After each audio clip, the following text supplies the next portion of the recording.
And I know I started the research program with James, but I started the Haile Fellowship with Fawaz. And this is going to make me cry, actually. I just remember leaving your office after we talked about your paper, and you had mentioned the possibility of co-authorship. If you strip it to the bones, this is the memory I have. Him walking out of the office and him going, my name is going to be on a paper. Welcome back to Economics with Dr. A. Today we're talking to Becca Wilson, Haile College of Business soon-to-be graduate and Haile Fellow. This is one of my favorite conversations that we've had, and I sat down with Becca and we talked about mentorship, the Haile Fellows program. We talked about her navigating the possibility of leaving Northern Kentucky University and what went into that decision. So stay tuned, check out this conversation, you will love it. Also, if you haven't heard, we are now a podcast as well. So you should be able to find us on any of your favorite podcast platforms. Please check it out, leave a review, and make sure to follow us. Help us increase our reach. This would not be possible without each one of you all being such a committed member of our community. So enjoy this conversation. I'm so excited for this conversation. So you graduate in how many days? 16, I guess. Is today the 30th? Today's the 1st. Oh my gosh, there's only I don't know my months. So I'm really excited about graduation. Cannot wait to attend. But I think it's a really good time for us to look back and reflect on your journey through the Haile College of Business and at NKU. And most importantly, with your experience as a Haile Fellow. So if you could just say one thing about your experience as a Haile Fellow, what would it be? One thing about my experience, okay, this is really hard to dial it down to one. Mm-hmm. The first thing that comes to mind, which I don't want to solidify, but the first thing that comes to mind, because I wrote it in my article, was that this has been the defining factor of my entire experience at NKU. Tell me more. I was going to say, what I mean by that is it kind of envisions everything that I expected my college experience to be. It was everything that I wanted my college experience to be. Whenever I was in high school and I was thinking of what does it mean to be in college and what does it mean to pursue higher education, I always thought about academia as research or something about research assistant or something of the sort. So this position and doing the research and presenting at the KEAs was kind of the thing that I was looking for the whole time that I was here at NKU. I'm glad to hear that. The Haile Fellows program has been a program that I've been developing for years, and it's evolved and it's evolving again. We currently have in our audience today the future Haile Fellows. They have no idea what they're getting themselves into. So if you had one piece of advice for them based on your experience, what would it be? I'm going to talk out loud through what I'm thinking. So my first thing that I think about is how important the ambiguity is. So them not knowing what they're about to get into is, for me at least, like one of the things that makes my heart race, but in a good way. Like, it's so exciting to not know what you're doing. Mm-hmm. It's so exciting to not have an agenda of, this week you're doing this, and then you're doing this, and then this. It's so nice to be like, I have no idea what next week is going to look like. It's scary, but that's been one of my favorite parts of the program, is it being so volatile and different and unique and fun. But in terms of advice on how to succeed, how to have fun, I don't know. There's so many different things. I can't dial it down to one. I think I need a more specific. Okay, I like the concept of having fun at work. Mm-hmm. So how do you have fun as a Haile Fellow? You say yes to things. Mm-hmm. I think part of the reason why I have all the memories that I do of this summer and this semester is that someone has given a really interesting idea or something that is totally out of the box and said, what if we did this? And then someone else said, okay, let's try it, let's do it. And it doesn't even have to be you first. Like, that's why it's important to have all these different people on your team, so that whenever you feel like saying no, someone else might say yes, and then you get drug into something that you wouldn't have ever experienced before. And I think that's kind of how my experience started with James, because if it were up to me, I probably would have chosen a different person to start the journey with me. Yeah. And then, James was chosen. Mm-hmm. And then we just started saying yes to things, and I would not change the people who I've gone through this program with for anything. The people that you're with are such an important part of this process, and we'll get to that in a second. But I want to highlight something. Becca, that I knew 3 years ago, because you took my macroeconomics class fall of COVID year, Yeah. would not say that she loves ambiguity. Oh, I would have hated it. In fact, Becca of last year would need structures. How did you go from somebody that needs structures and processes to somebody says, oh, I love the ambiguity? I think practice and also someone there to guide you, but also to support you. Because I couldn't have done it without you in my corner saying, I can't count how many times you told me that, like, where's your record of failing? Where's your data? Which, to put it back into like research assistant terms, is like, where's the data that you've collected that shows that there's a high probability of failing? It's not there. There's actually data that shows that there's a high probability of you succeeding in anything that you do. So having someone in your corner to remind you of that very often is helpful, but also someone to sit there and help you work through the times that are hard, because it's not enough to just have the support of you've got this, you've got this, you've got this. You have to have someone also sit there and work through the parts that are hard, rather than to just say, it's a hard part, move on, there's going to be a good one later on. You also need to be able to come in and say, this is tough, and then for someone else to say, yeah, it is. That confirmation will help you succeed, because then you know that you're not being crazy over a small thing. So this is a mentorship program designed as a research assistantship. But there's also mentorship from your colleagues, the people that share the office with you. How important is it that you guys actually have an office? Ooh. I didn't think that's where you're going with that question. The office. I think whenever I think of it as the office, it kind of turns off my thought process. I kind of think of it as our space, right? It's less of an office as much as it is the place where we congregate. I know whenever I walk in that room that there's a high probability of James or Fawaz or Grace being there. So it's kind of more about the expectation that we have created with it. There's an expectation that someone is going to be there with you, so that whenever you come in and there's something that you're going to be working on, you can turn around and say, hey, this is what I need help with, or hey, this is what I'm excited about. Or honestly, I've begun to look forward to the interruptions in my work schedule, because a lot of times it means like Fawaz is coming to me with something new and inviting me into his process, what he's sharing. So it's hard to answer the question of like, how important is the office? It's kind of like a workaround answer. Mm-hmm. The office is important because of how we've created the culture with the office. Yeah. That's a great segue. So my research is on how do we develop sense of belonging in economic and business education in general. This is a concept of belonging.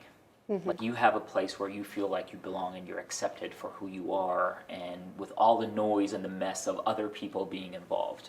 So I'm always asking, does this program still exist without an office? Yeah, I think no, because you need a sense of authority, and I think the office gives you that. But maybe not necessarily in the way that you think. Not just in, oh, I have an office, which means that I'm permanent or something. Like, I have sway in things. It's not necessarily that. It's that it gives you confidence to say, I have a space. This is our space. And also, there's the whole, like, kind of conditioning yourself to, like, whenever you walk into that room, or this room even for that matter, this is where we do our mentorship. This is where we work for the program. And if I just had a space that was anybody's, I couldn't have the conversations that I have with you or Fawaz or Grace or James or Dylan. You couldn't have that with an open space that anyone is allowed in on. There has to be a little bit of a hierarchy and authority there to know that this is ours and no one else's. I don't know if that's the direction you're going for, but no, I don't have a direction. I have more curiosity. We've talked about the fellows, your team members. Mm-hmm. I have a good friend, Dr. Patel, down at the University of Kentucky, and one of my best friends. And one of the things that he does when we're celebrating people, or people are transitioning to new jobs or something, we go around the room and somebody's supposed to say one thing about that person that comes to mind when they think about them. We're going to do it in reverse. Oh gosh, okay. Okay? So when you think of each of the fellows, what is the first thing that comes to mind? So we'll start with James. Oh gosh. Okay. Whenever I think of James, I think of, oh hey. I think Oh, he's hey. friendly. Yeah. He's a friendly person, and he's also very honest. Whenever I think of James, I think about if I have something that I think I'm doing in a certain way, and I think it's coming off a certain way, but I'm worried that it's coming off a different way, and I need to know. Like, I need someone who's going to be honest with me. I'll go to James and say, hey, this is what my intention was. Is that actually how it's coming across? Or this was my thought process. And sometimes I don't even get it fully out of my mouth, and he's like, no. Yeah. Which is good. Sometimes it hurts, but honestly, he's so blunt with it and doesn't beat around the bush that you get the hurt out of the way so that you can get to the growth process, which is why I think he's been so important to the program. Perfect. That does describe James very well. Yeah. What about Grace? When I think of Grace, I think about my mini-me a little bit.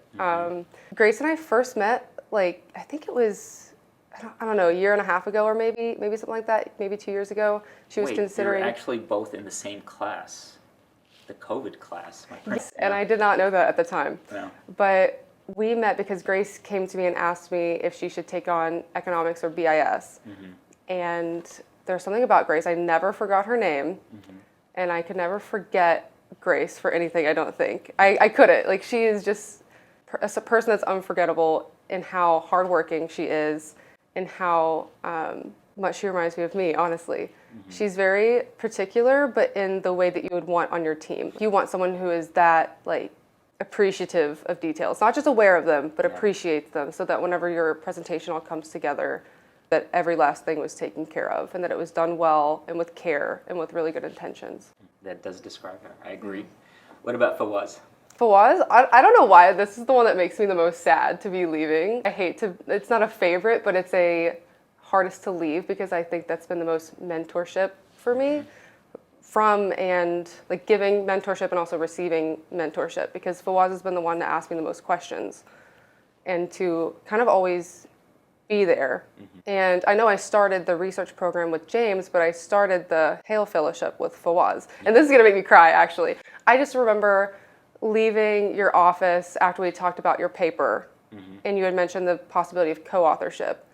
And this is like how I think of Fawaz, honestly, all the time. Like, this is the bear. If you strip it to the bones, this is the memory I have. Him walking out of the office and him going, my name is gonna be on a paper. And like that, sorry, I touched the thing. But the reason why that means so much to me is during that time, I was still coming out of my previous position and like the previous part of life that I was in.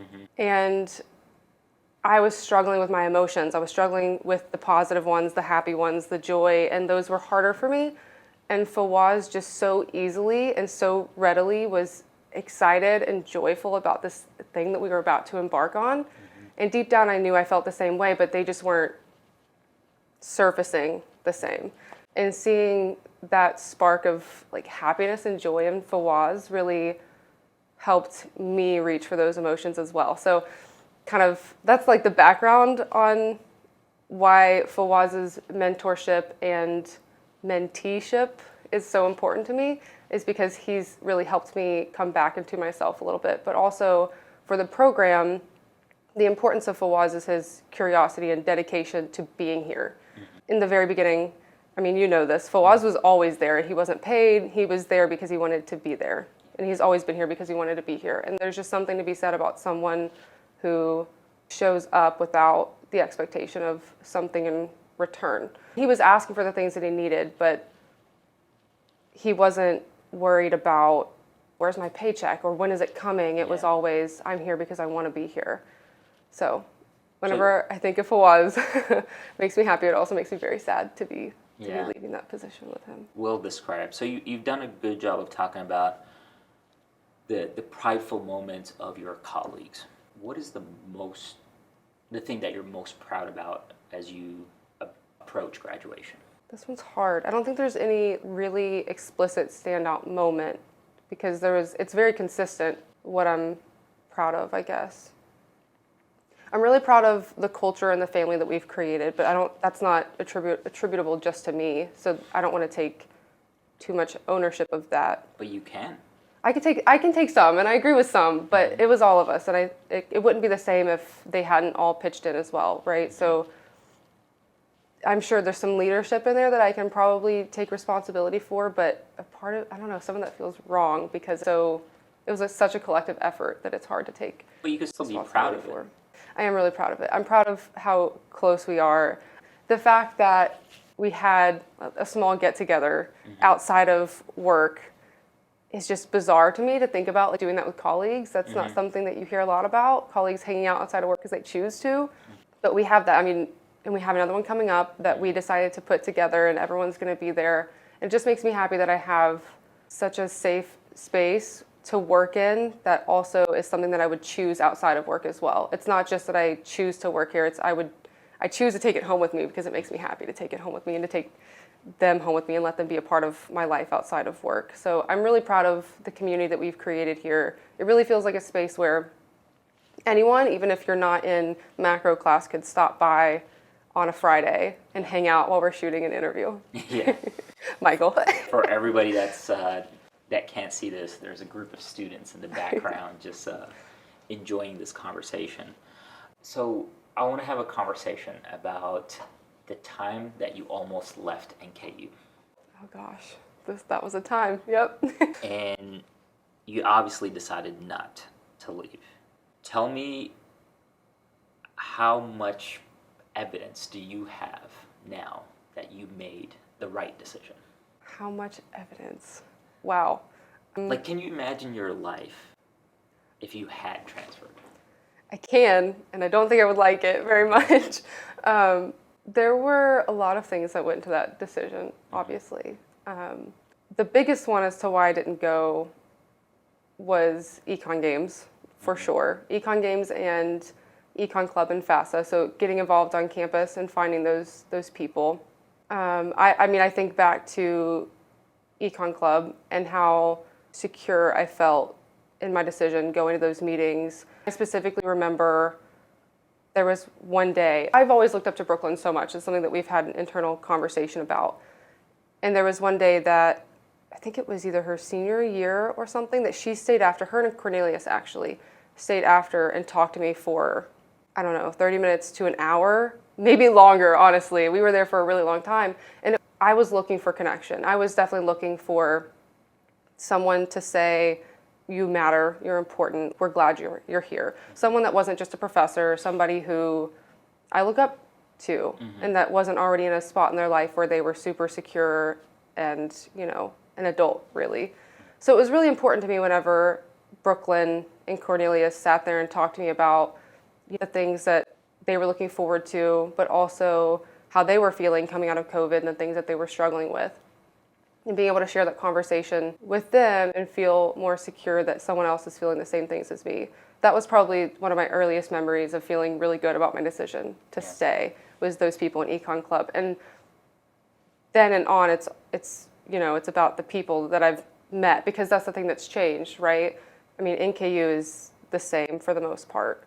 The biggest reasons why I wanted to leave was that I didn't think NKU was pretty, and NKU looks the same as it did my entire first year, but I have a different lens to see it through, so I can appreciate it a lot more now because I appreciate the people that are here. So, I mean, I take pictures of the scenery on campus and I post them on social media, and I'm proud of them. I'm proud to say that I'm an NKU student. So that's another evidence that before I was so embarrassed to say that I was an NKU student. I wouldn't even put it on social media. I had, and then I got here and hated it and stopped posting about it because I had thought I made a wrong decision. And then the fact that I'm now able to post things on social media and say, hey, I'm proud to be a Norse, I'm proud to be at NKU, that's another piece of evidence.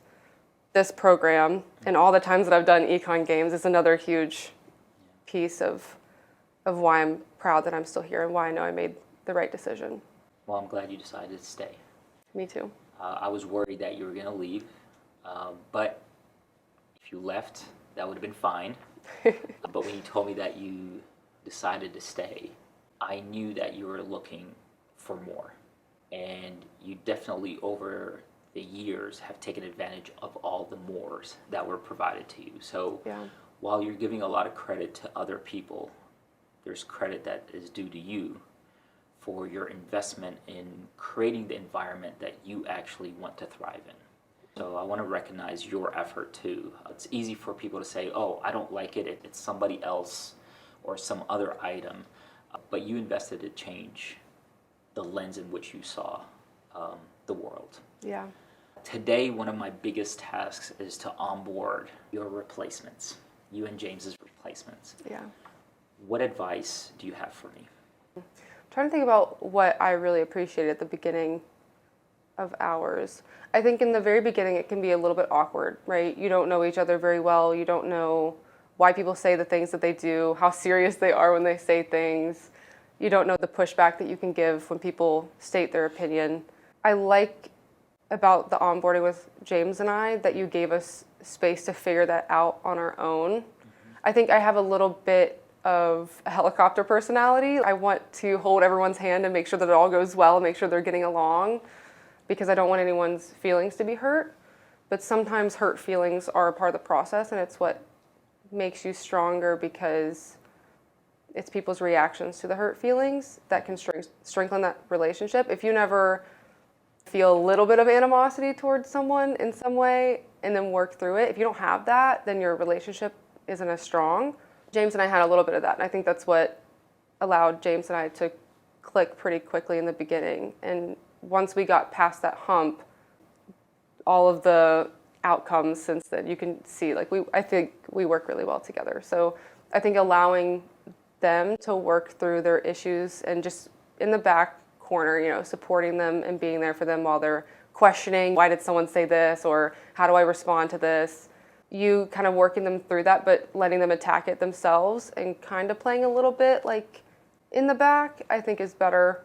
And I really like that you did that for us.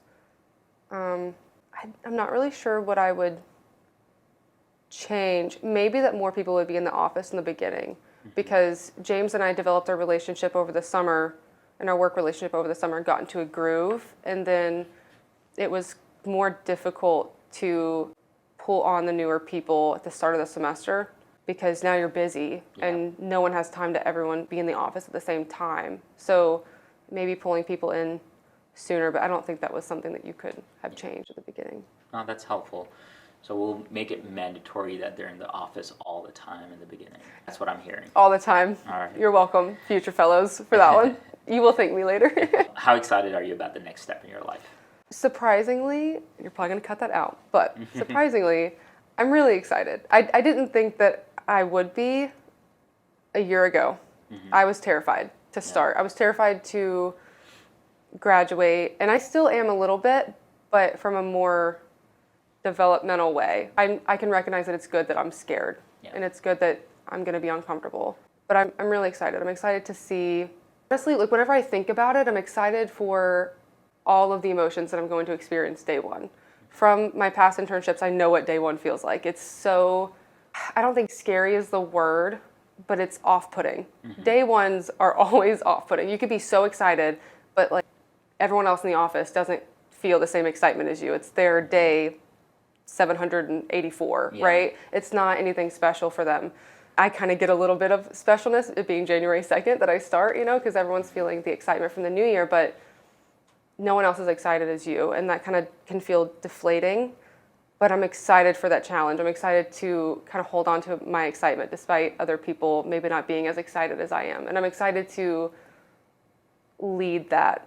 I'm looking forward to showing up in a space that I don't know how they work. I don't know what their level of psychological safety is. I don't know what their level of growth mindset is. And I'm excited to come in and say, these are my pillars of, this is how my foundation is built. This is what I care about. This is what I refuse to let go of.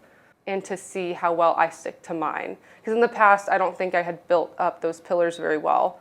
And I knew what they were, but I wasn't very strong in them. So I'm excited to see, this is cheesy, but how I can last. I don't even want to say how long I can last, but I'm excited to see how strong they are this time. Well, I'm really excited for your next phase. I also want to say thank you. I appreciate everything that you've done for the program. The Haile Fellows Program has forever changed because of your influence, your candor, your commitment to excellence, and most importantly, your commitment to make the place better for others after you leave. And I know you're going to continue to come back and give back, and I appreciate that in advance. So thank you so much. Thank you. I can't wait to be back All right. because I'm not leaving. You have a guest speaker appearance April in my class, so Yeah. kind of have to show up. I'm trying to show up before then. All right. They're going to know my face before April. Sounds good.